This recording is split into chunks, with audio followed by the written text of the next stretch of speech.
শত খারাপ নজর তার যেন কালো ছায়া, না কখনো লাগতে পারে, না কখনো চিকতে। তুই আমার বাড়ির লক্ষ্মী, যার মন সোনায় মোড়ানো।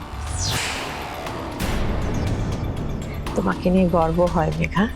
ইন্দ্রাণী গাঙ্গুলি নিজেকে এত বিচক্ষণ মনে করে, তবুও সে আমার আর দেবলিনার প্ল্যানের ব্যাপারে কোনাক্ষরেও টের পায়নি।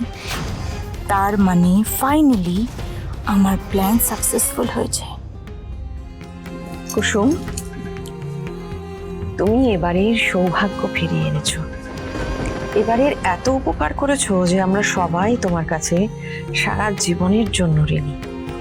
সারা জীবন এই ঋণ শোধ করতে পারবো কিনা জানি না, তবে আমার মনে হয়, আমার বিশ্বাস হয় যে স্বয়ং ঈশ্বরের আশীর্বাদের হাত তোমার মাথার উপরে আছে। নইলে তুমি যে কাজটাই ধরো সে কাজটাই শুভ হতে পারে না।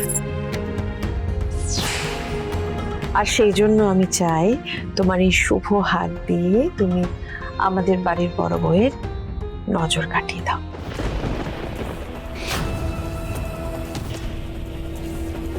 তোমাদের গ্রামে যেরকম হয় সেরকম ভাবে যাও।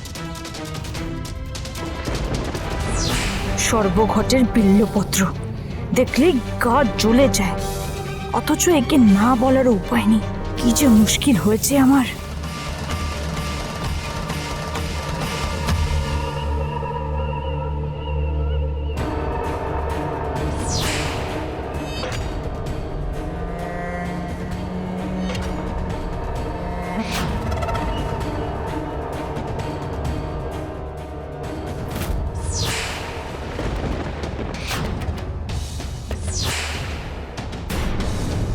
কি হলো মেঘা?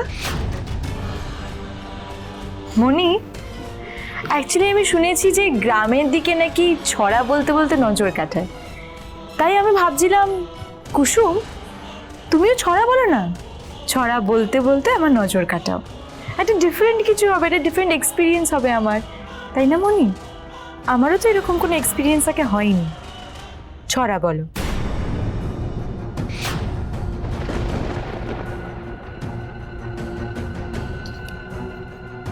শত খারাপ নজর তার যেন কালো ছায়া, না কখনো লাগতে পারে, না কখনো চিকতে। শত খারাপ নজর তার যেন কালো ছায়া, না কখনো লাগতে পারে, না কখনো চিকতে।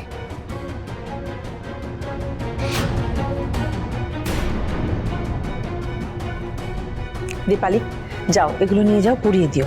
Okay madam. কুসুম, একটু দাঁড়াও।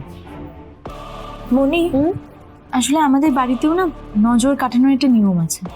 কুসুম যখন সবটাই করলো, বাকিটা ওই করুক। ও হ্যাঁ, বলো না, করে দেবে, বলো। আসলে কি বলো তো কুসুম, আসলে আমাদের বাড়ির নিয়ম অনুযায়ী নজর কাটানোর পর পায়ে কালো টিপ দিতে হয়।